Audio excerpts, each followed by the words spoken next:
Hi, my name is Marika Bethel, and I'm a homeowner in Tower 2. October 31st, 2003, I purchased my first home here at the Galaxy. 10 months later, I encountered a level of negligence an owner should never experience. August 12, 2004, I came home to find water dripping from my ceiling. I contacted maintenance that determined the leak was coming from the lobby. The sergeant on duty filed a report, took a picture of the damage, which was only a 34-inch tear in the ceiling. August 16th, I contacted in-unit services to communicate that the leak had stopped and request repairs be made to my ceiling. My understanding after speaking with Mr. Walsh was he would repair it. I indicated I would be out of the country from August 17th through the 31st, and keys were with the concierge. I also solicited a friend to follow up. I was devastated upon my return to see extremely severe water damage to the entire living room floor and ceiling. The second leak was in the same spot, indicating that in-unit services did not repair the AC, but only turned it off. I contacted Mr. Walsh the next morning to discuss the horrendous condition of my home. I received a call the next day stating the AC unit would be removed and the problem should be eliminated. I stated the fault lies with the common element and the responsibility should be with the association. He said it was my responsibility based on the bylaws.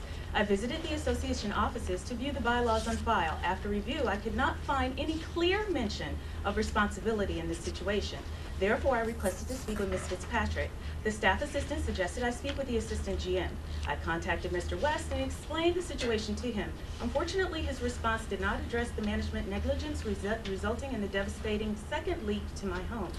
As a new owner, not knowing anyone in the community, I followed the appropriate procedures to gain support from Galaxy leadership. The negligent acts here are the management of the maintenance department did not fix the initial problem. They simply turned off the AC unit and did not notify the concierge there was even a problem. Therefore, the AC unit was turned on for 2 weeks, causing the devastation to my home. The GM and all others owned up to the fact that this was the fault of the common element, however, assumed no responsibility for their role.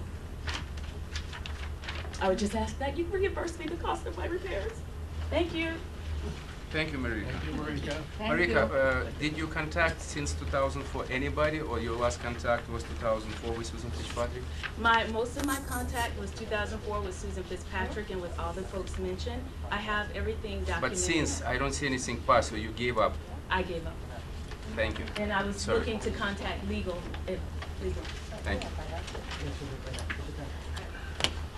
Mr. Chairperson, I would like, with your permission, 2 minutes to speak from my seat to address what I think is a proper process for all of the issues associated with this question of the responsibility for damage to units from the common elements. May I have that? Okay. And stop me if I do go over the 2 minutes.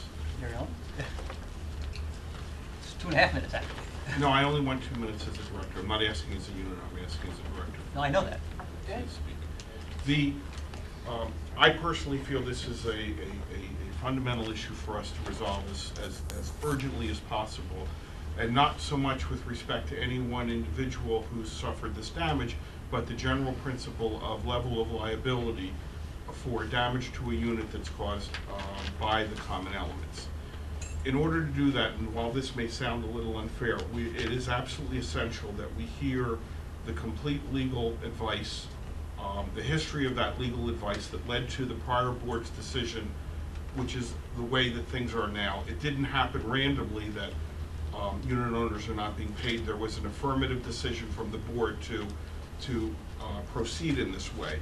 And I am certainly very interested in reviewing that decision, the rationale behind it. It will be necessary in order to do that, I'm sorry to say, to hear from our counsel in closed session first, since it is a confidential legal matter first.